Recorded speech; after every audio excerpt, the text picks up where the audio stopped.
This weekend, Silverstone comes alive to something a bit special. The world's biggest classic motor racing festival.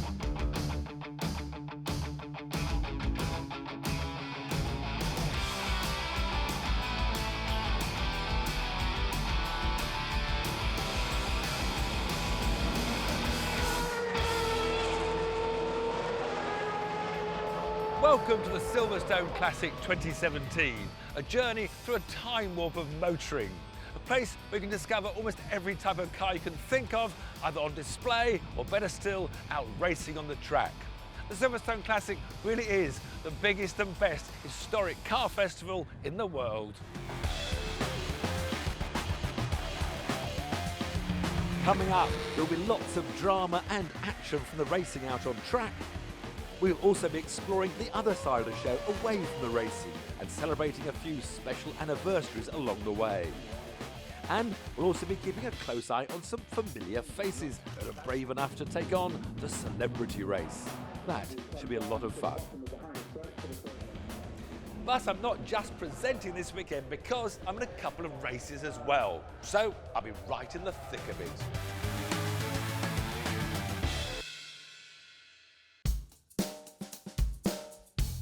Now it's time for some heavy metal with the big, powerful pre-1974 historic sports cars. These loud beasts will leave Silverstone shaking and your ears ringing.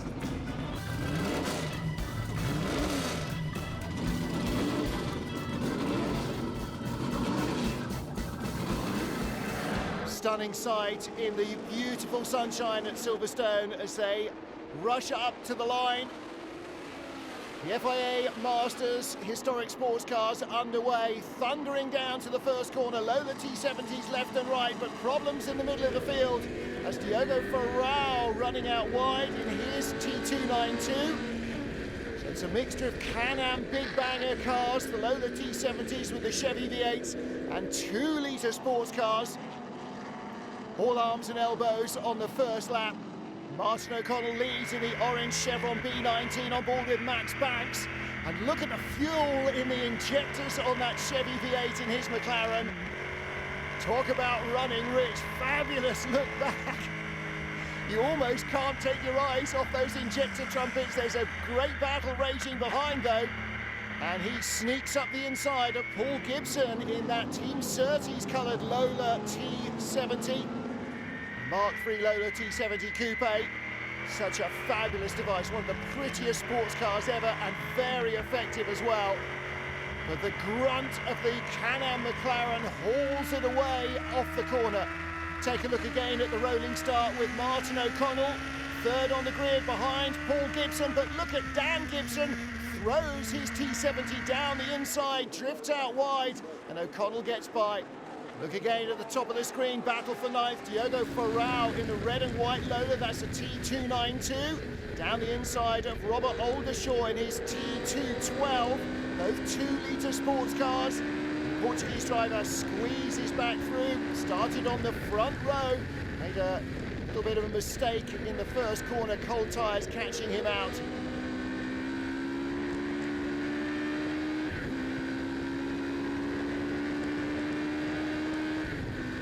Absolutely fabulous pace from these nearly 50-year-old sports cars. Alec Hammond with his Chevron B8 dragging the tail, some damage there. Looks like he's been off backwards. Here is our race leader, Martin O'Connell, streaking away in the 2-litre Chevron. Lola T70 Spider in front. Not a great start there for number 22, Mikkel Smits. Qualified in 32nd spot. And this 50-minute race already being lapped by the leader. Martin O'Connell knows Silverstone so well, knows this Chevron inside out. Battle for second place. Blue Chevron of Nick Padmore all over the back of Dan Gibson's Lola T70. Big banger in the back of that Lola means he won't be quick on the power, and Padmore in the light 2-litre Chevron B19 drives around the outside for second. And that's why these 2-litre sports cars were so competitive. Oh, contact as the Chevron hits the loud pedal and comes alongside. Nick Padmore heavily into the wall. Looks like broken steering from that brush with the Chevron. Into the Beckett S's battle for 7th place. Paul Gibson in front of us as we ride with Diogo Ferral. And again, the 2-litre 212 Lola all over the back of the T70. That big Chevy Can-Am V8 in the back. Look at the way it picks up and goes down the straight though. Battle for 4th, the blue Lola. That is Rob Garofal. Right behind him, Michael Gans. Lola T90. Oh, problem with the left rear, wobbling around all over the place. I'm afraid that is the end of his challenge, surely. Yeah, he's pulling off in a cloud of smoke. Back with this Lola versus Lola battle. The big T70, really designed for long-distance races like Le Mans. Oh, a handful of opposite from Diogo Ferral. They're not using the Formula 1 chicane at the end of the Vale, and that really gives them speed onto the start-finish straight. Still tucked up behind Robert Aldershaw in his 2-litre Lola. Diogo Ferral once more monstering the back of Paul Gibson's T70. In the tight and twisty stuff, the Lola will drive all around the T70 and through he goes, but he's overcooked it. Outbraked himself, gave it away there. Now he'll have wet grass and muck all over his tyres. Time to do all that hard work once more. He will rue this mistake. Look at Diogo Ferral. Lunges to the inside of the T70 and then just overcooks it under braking. And his little Lola drifts out wide, loses 3 places. Pit stop time, all the leaders in together. Very busy Silverstone pit lane. What a fabulous array of machinery as well. And this can be where races are won or lost, as much as out on the track. About half the cars with the 2-driver lineup, half the drivers are doing the entire race themselves, and why wouldn't you? Well, one of those doing the entire race is Martin O'Connell, was the leader into the pit stops. Dan Gibson also doing the whole race in the Lola T70, and he is back in front. Spinner Katsu Kubota in the Lotus 23B. Looks like it won't fire up again in traffic. And around the outside of the little chevron goes the Lola T70. More contact with Martin O'Connell. Oh, goodness me. Dan Gibson really working hard in traffic. Found a way through on the inside there. That really was very busy indeed. Leaders coming flying through some of these other cars. Martin again closing Dan down as they rush down into Maggots and then into the Beckett S's. It's trouble for the Di Tommaso Pantera. That has shed a left rear as well. O'Connell out very wide onto the straight. Desperately trying to reel in the leader, Dan Gibson, in that Lola T70. Two of Britain's most successful sports car manufacturers, Lola, Eric Borley's company based in Huntingdon, and around the outside, built in Bolton, the chevrons. O'Connell threads his way through and contact. And that is the end of the road, perhaps for Dan Gibson in the Lola. Yes, broken left rear suspension, and he's picked up a cone as well. Take a look at the replay. The Lola T70 right at the back of the shot, trying to go around that little 2-litre GRD, runs up the back wheel, broken suspension and a trip across the dirt. Heading into the pits with a very damaged Lola T70 is Dan Gibson. And that is his race over the Di Tommaso at the side of the track. Looks like that GRD behind him is damaged as well. A disappointing end to their races. Safety car boards are shown, and the safety car and checkered flag coincide, and that means victory in the FIA Masters Historic Sports Cars for Martin O'Connell in the Chevron B19. Third place going to Max and Andrew Banks in their McLaren. Rob Garofal and Philip Hall second in the Lola, but it's a very happy Martin O'Connell, the Chevron driver, on the top step of the podium.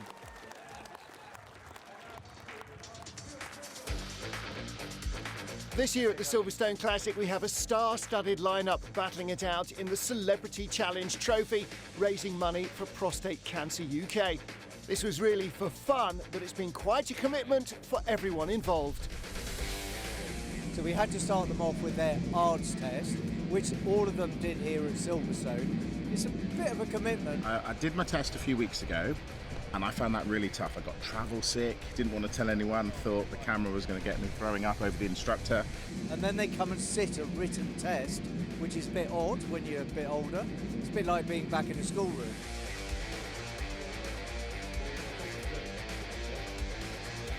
And then we take them out on track and spend a lot of time with them.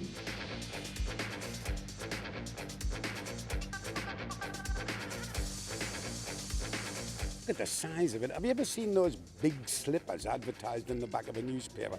That's exactly what it looks like, where you put both your feet in. We'll find out how our celebs fare in the race itself later in the programme. I'm looking forward to most the bit at the end where it's all over and then we can have a good old drink and think we've lived and survived.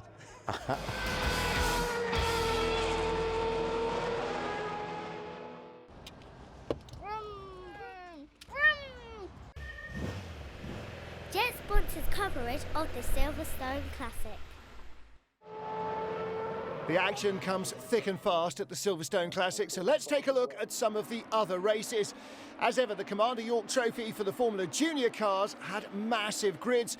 The weekend was dominated by Sam Wilson in his Lotus 2022, who claimed pole and both wins.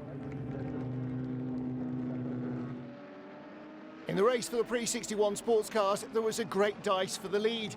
Chris Ward took the early advantage in the Lister Costin and held station at the front, eventually claiming the Stirling Moss Trophy. Steve Soper dominated the under 2-litre touring car race. However, disaster struck just before the end, allowing Mark Sumpter through and on to victory in the John Fitzpatrick Trophy in his Lotus Cortina. In the Kidston Trophy for pre-war sports cars, the win went to Gareth Burnett in his beautiful Talbot 105. The grids were packed with a mouth-watering selection of machinery for the FIA Masters historic Formula One races. The first encounter won by the Williams FW07C of Nick Padmore. Jamie Constable had a close shave in race 2 in his shadow, before Michael Lyons posted another Williams victory in his FW07B.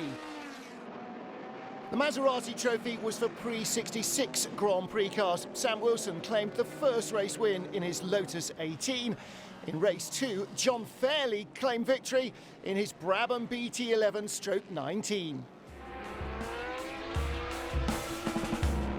Here at the Silverstone Classic, we're celebrating 50 years since the beginnings of Formula Ford, a class of racing that proved a hugely successful launchpad for many a driver, with the likes of James Hunt, Emerson Fittipaldi, Damon Hill and Jenson Button all starting here. And me. Back in 1967, I was a young teenager clinging to the fence at Brands Hatch when I watched the first ever Formula Ford race. It made me dream of one day racing one of these cars, but I had no money to buy one. But amazingly, in 1971, I entered a magazine competition in Autosport magazine and won this very Formula Ford racing car. I raced it for about 2.5 years, bashing and crashing, working my way up the ladder, winning my first race in 1972, before selling it to a racing driver in Austria, thinking I'd never seen it again. And so I finally bought this car back about 4 years ago, repainted it in all the colour scheme as exactly how I won it in that magazine competition in 1971. And now it's all mine again, and I'm never selling it ever.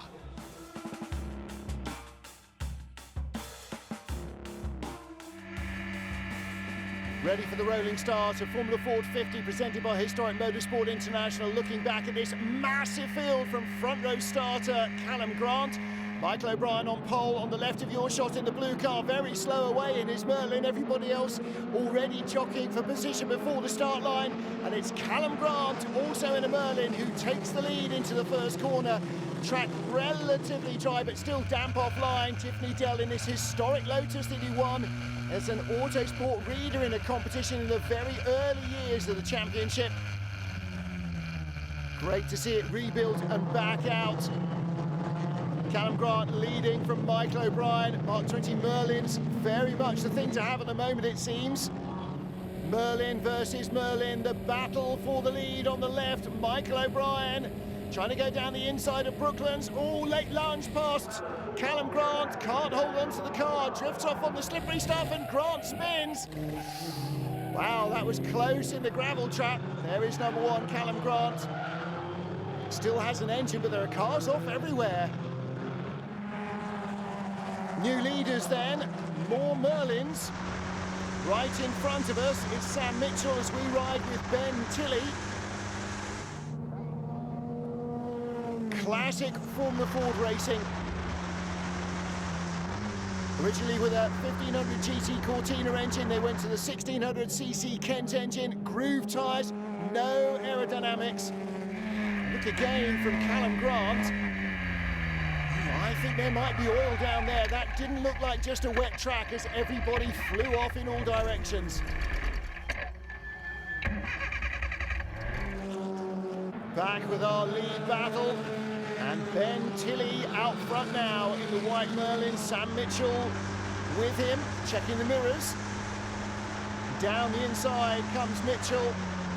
Classic four-wheel drifting style, so beloved of Formula 4 drivers and fans. And right behind them, Michael O'Brien's closing in as well.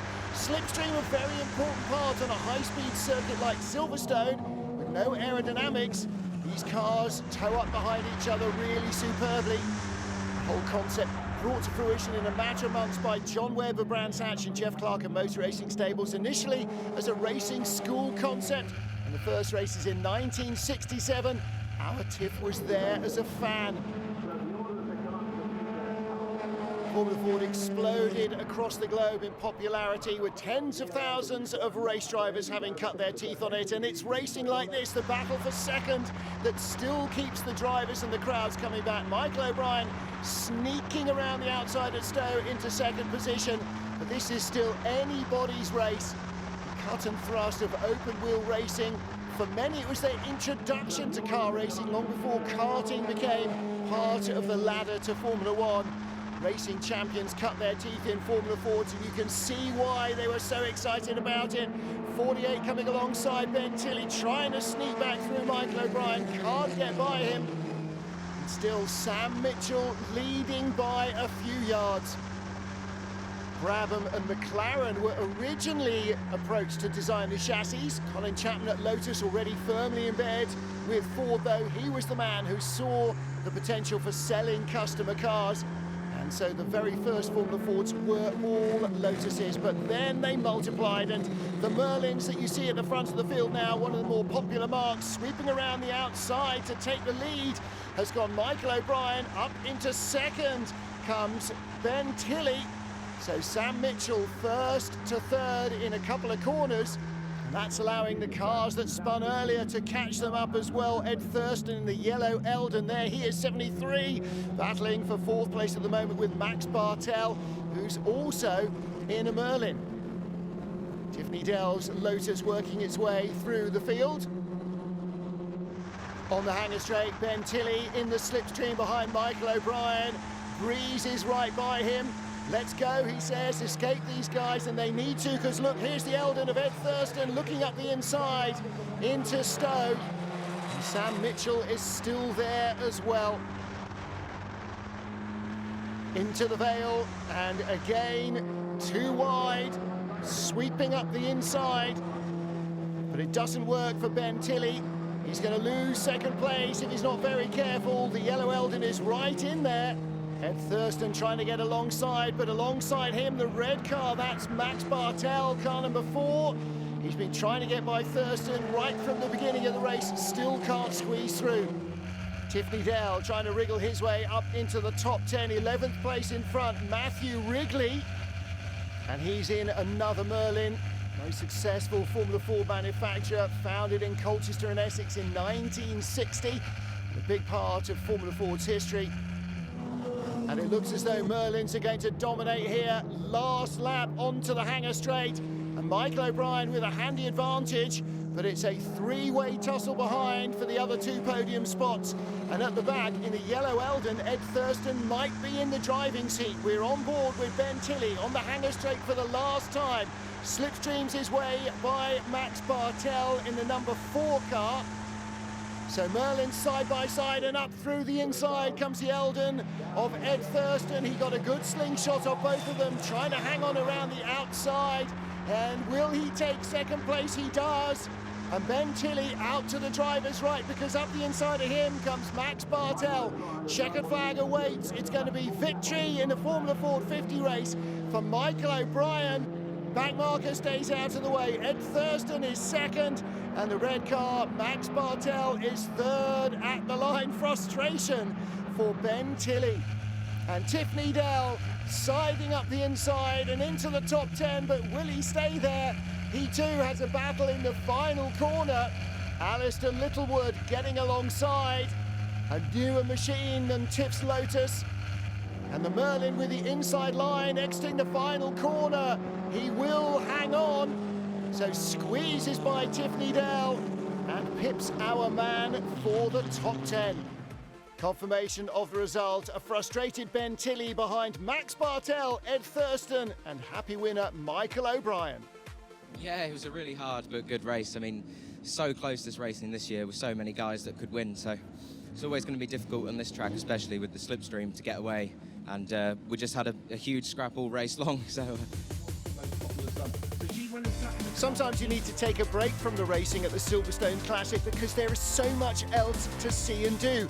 Wander over to the infield where over 10,000 classic cars of just about every possible make you can think of are parked up and on display. Or you can relax and wander around the market stalls and enjoy the fun fair at the village green. There's so much here, you really do need all weekend to explore it.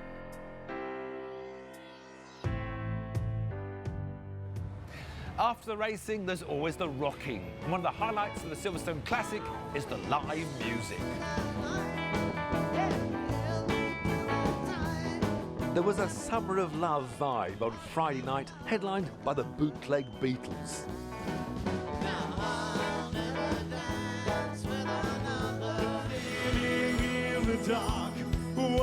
Then on Saturday, it was the man with the golden voice, Tony Hadley, who had the crowd singing along into the night.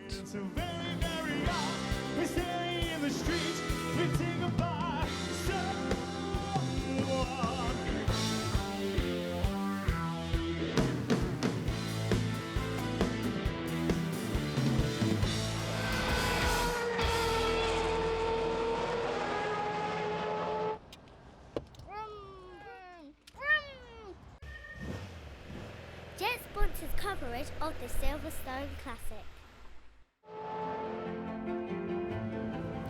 Now, if you're a little bit like me, a bit nosy to be honest, you just have to take a look around the Silverstone Classic car auction. There are some stunning cars here, all going under the hammer. Whether you fancy something for cruising about in the summer, like Elton John's old Ferrari Daytona, or maybe you want some serious racing machinery to test yourself in, it's all here. You might even find a car just like the one you won a round of the British Touring Car Championship in, and it's still available. Better give the bank manager a call. If you had your eye on a bit of rallying history, then this U-Haul Canklin Lancia sold for £225,000, £100 grand more than its estimate. One thing's for certain, there are some very happy new owners who are going to love their new toys.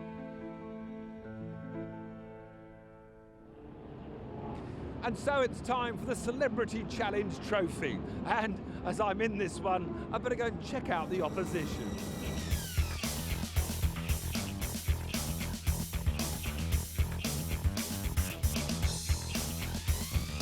I've got some great drivers in my camp. Yeah, And you. A lot of pressure on you.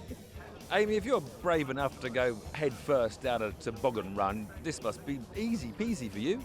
Yeah, well, this is the first ever car race, so I've only ever been in co-driving position. Jason, you're about to make your world four-wheel racing debut. How are you feeling? Yeah, pretty good, pretty excited. A bit nervous. We get here at crack of dawn and then spend all day getting nervous before we race. Ant, we are the Screen Stars team.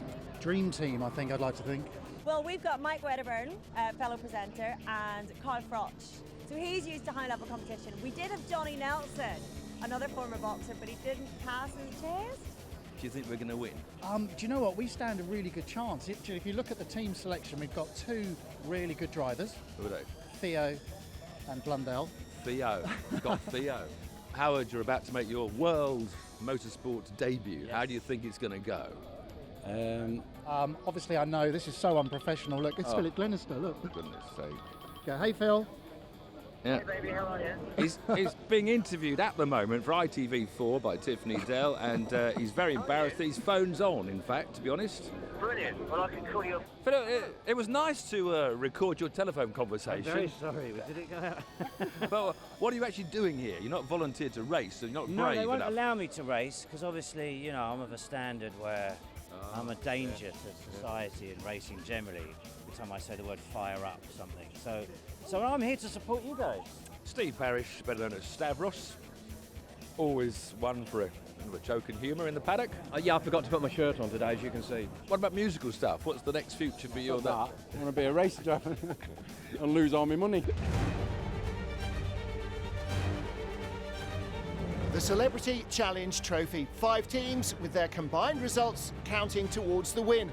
Mainly for pride, but all raising money for the Prostate Cancer UK charity. And it was a tense time for our intrepid celebrities as they readied themselves for action as it started to rain. Steve Soper led the charge to the first corner ahead of Anthony Reid and Martin Donnelly. Tiffany Dell attacking the orange car of bike legend Wayne Gardner. Wayne clearly had no fear, launching around the outside of Mark Blundell and Martin Donnelly before running out of room. Tiff sat back and enjoyed the view.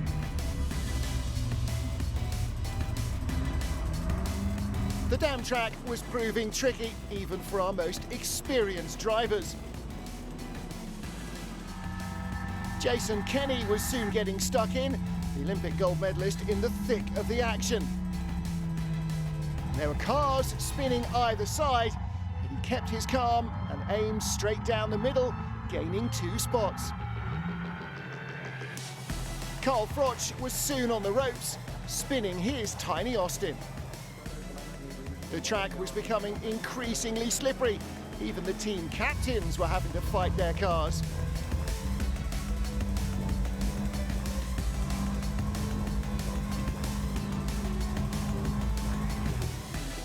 Olechenui was clearly having a time of her life, even though she just spun out of the race. Unfortunately, it was all over too soon for Olympic rower Johnny Searle as well. And with cars starting to litter the track, the race had to be stopped. But after a quick clear-up, it was time to go again. Unfortunately for Greg Searle, his race ended in the pits. The rest was soon slithering back into action, and once again it was the captain of the Bike Legends team, Steve Soper, who held the lead. Yet again, Jason Kenny seemed to be right in the centre of the action. He'd clearly been listening to his instructors in training, finding his way beautifully around the damp Silverstone circuit. The team captains were starting to pull away. Wayne Gardner was just about hanging with them in the bright orange machine. Presenter Mike Wedderburn soon found himself facing the wrong way, and it wouldn't be the last time. Tiffany Dell had a challenge on his hands. Travis drummer Neil Primrose has done a bit of racing, and it showed.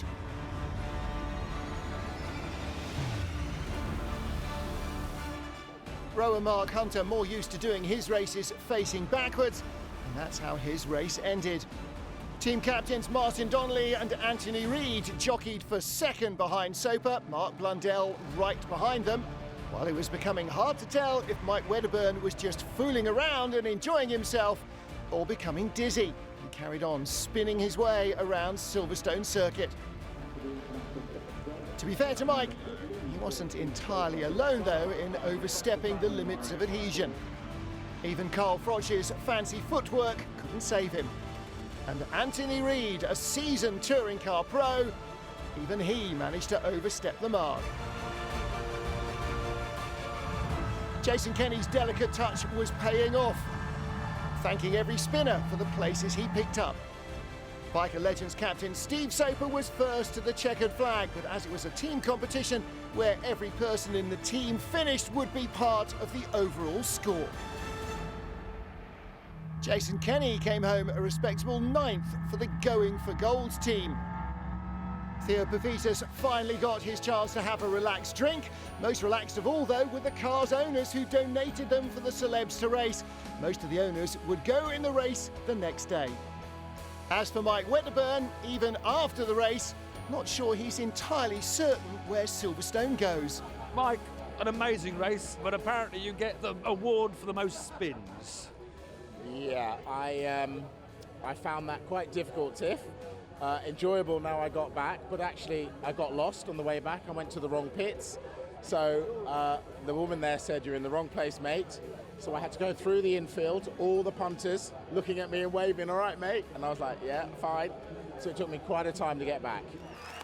As the points were totted up, it was the Screen Stars who had the best combined results. Theo, I might have questioned your sanity of going into partnership with Mark Blundell, but it worked today. I always back winners. That's all I've got to say. And Billy, the plumber here, is an absolute winner. What a drive.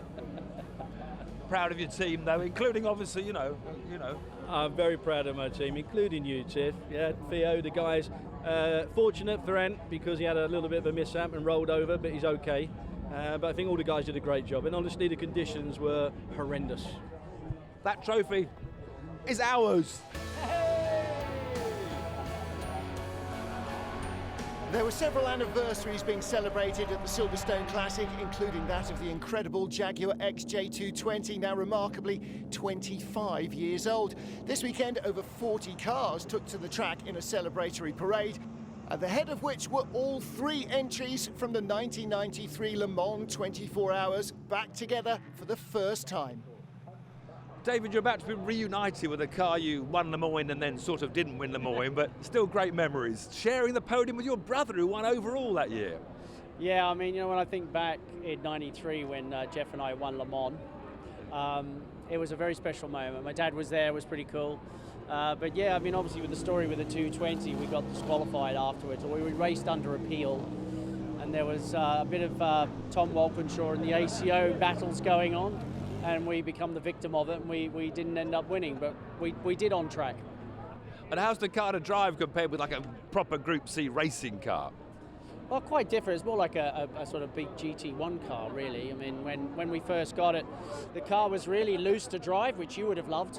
But they put the rear wing up, and that really sorted the car out. And in the race, we were up against Hans Stuck in a Porsche, and they actually crashed early on. So it kind of left us to lose the race. And we had a few problems during it, but we ended up at the end with the checkered flag first. You know, today is again getting back, looking at the switches, which is not many in these things compared to today. But yeah, no, it's good. It's good. I mean, when you see how many 220s have turned up here, I've never seen so many in one place. It's very cool. There may not have been room in the Le Mans cars, but guess who still managed to blag himself a drive in the parade? It's 40 years since Sir Frank Williams founded what went on to become one of the most successful Grand Prix teams in history. Among the celebrations on display, the incredible dancing Williams FW14B with its advanced active ride suspension. This is the car that Nigel Mansell won in here at Silverstone 25 years ago on his way to the world title.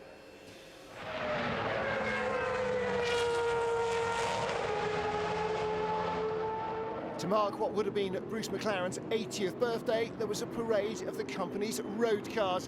Indeed, the most ever gathered together in one place, a new Guinness World Record.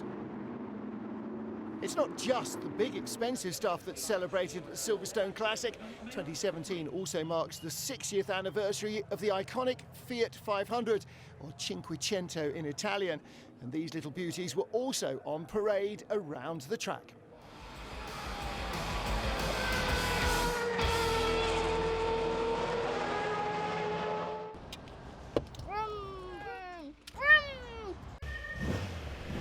Jet sponsors coverage of the Silverstone Classic.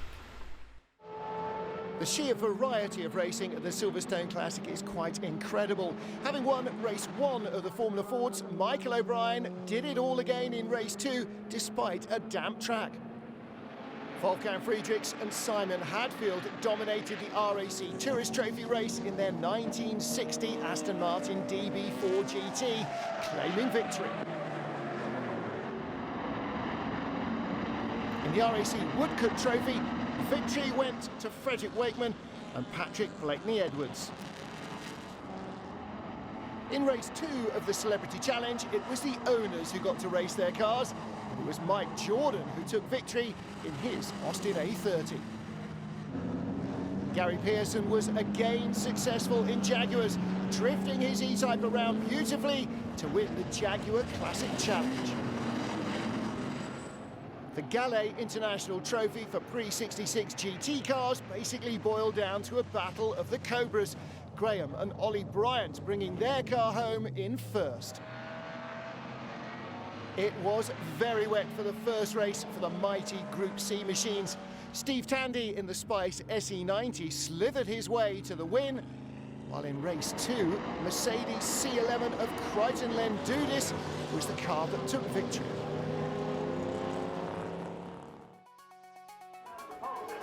Touring cars have always been a huge crowd pleaser, with lots of close wheel-to-wheel racing and maybe the occasional bump along the way.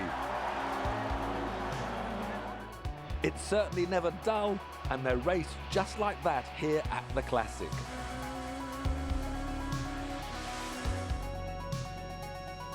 And joining the grid this weekend is an iconic racing machine from Down Under, Black Beauty. A hugely successful car from the mid-80s, and Jim Richards, the man who raced it back then, is here to play. Jim, welcome to Silverstone, and thank you very much for bringing this magnificent BMW here. What are these great big wheel arches? You're not allowed huge wheels, are you? How big are those rims? No, they allowed us to have the same wheel size as the Commodores to give us, you could say, an even contest. But because it only had a 6-cylinder engine, it was probably about 80 horsepower light on the Commodore and the Falcon, we didn't have a lot of success with it. But the car, in its day, was the only car in the world like this. Not that anyone else wanted to build one, because the only regulations for this car was in Australia. But what do the Australian fans of Bathurst think when Jim Richards turns up in a German car? They didn't like it that much, to be honest, but they got used to it. Now, of course, now you're up against the Sierra Cosworths here at Silverstone. Is it the same sort of performance as those? No, nowhere near it. No, we're probably 150 horsepower light. Well, it's all down to the skill in the corner. But those great wide wheel arches, Jim, I'm sure you can get around the corner as well. There's only so much skill and daring can do. While Jim battles for honours against the Sierra Cosworths, it'll be the Super Tourist in the 90s that set the pace out front.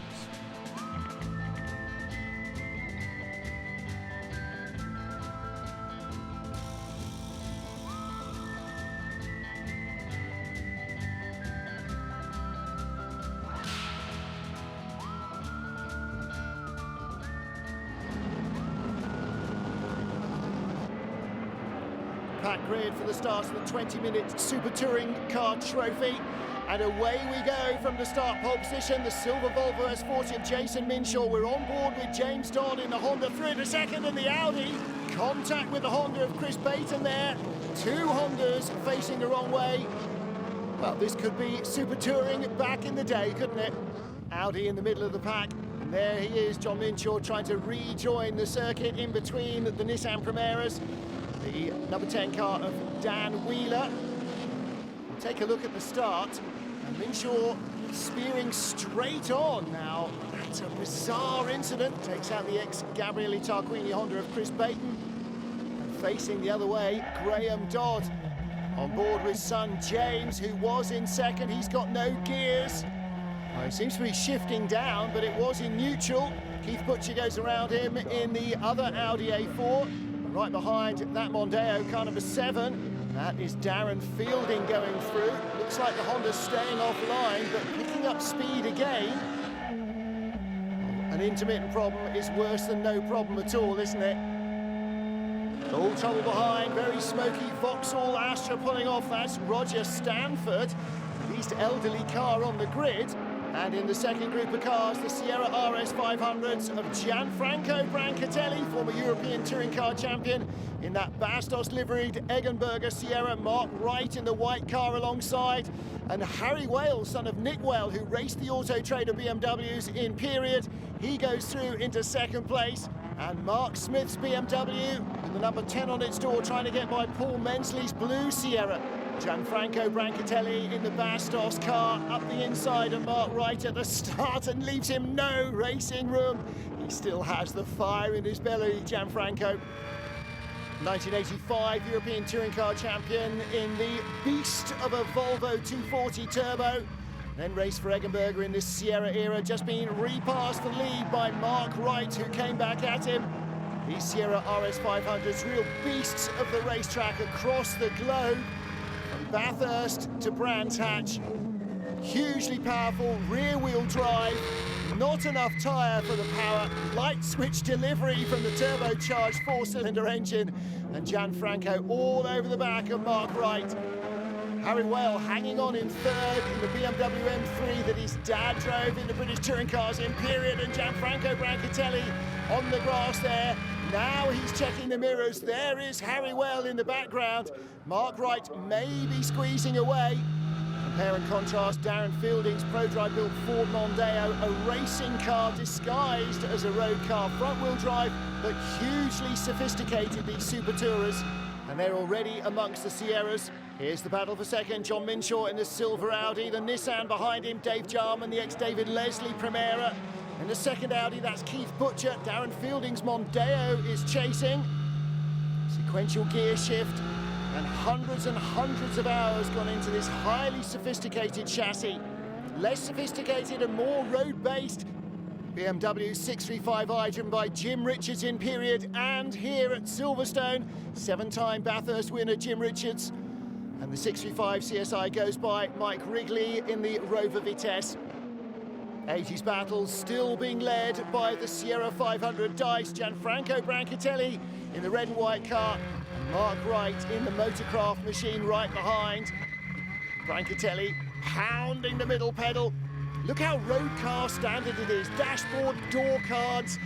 It all is standard Sierra jelly mold stuff. Underneath, though, anything but the standard road car.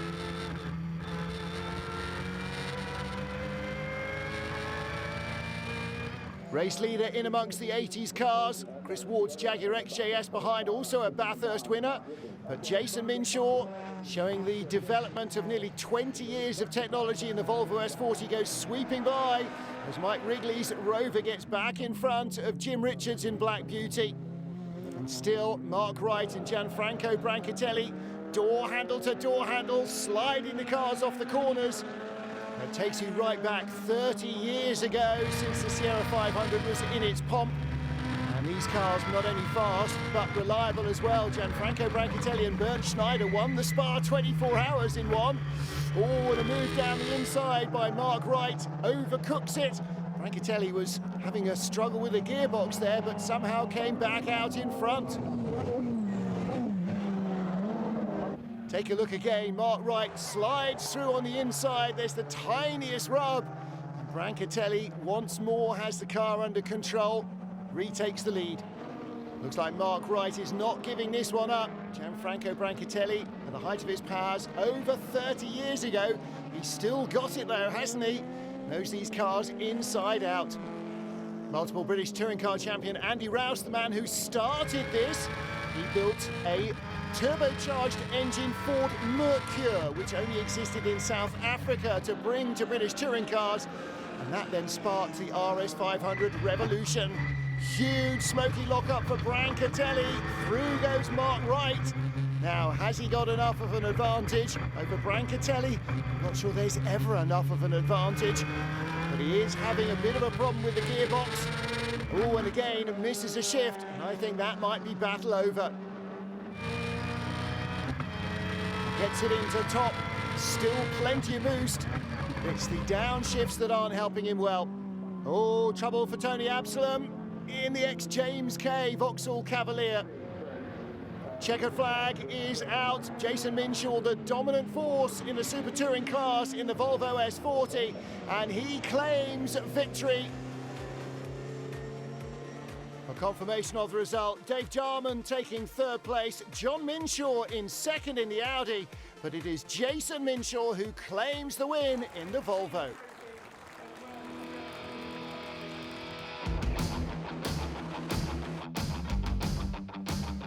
Well, I'm afraid our time here at the Silverstone Classic has come to an end. It's been great fun taking part in the races and exploring this huge event. Hope you've enjoyed it too, and will join us again next year when we come back and do it all over again.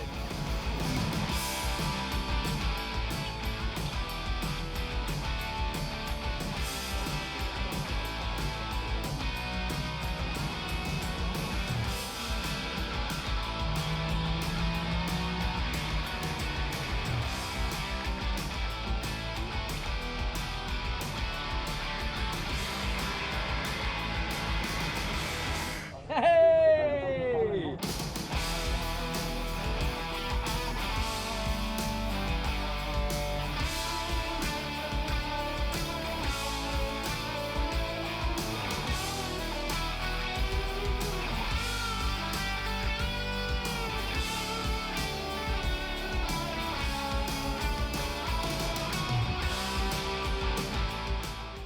Jet sponsors coverage of the Silverstone Classic.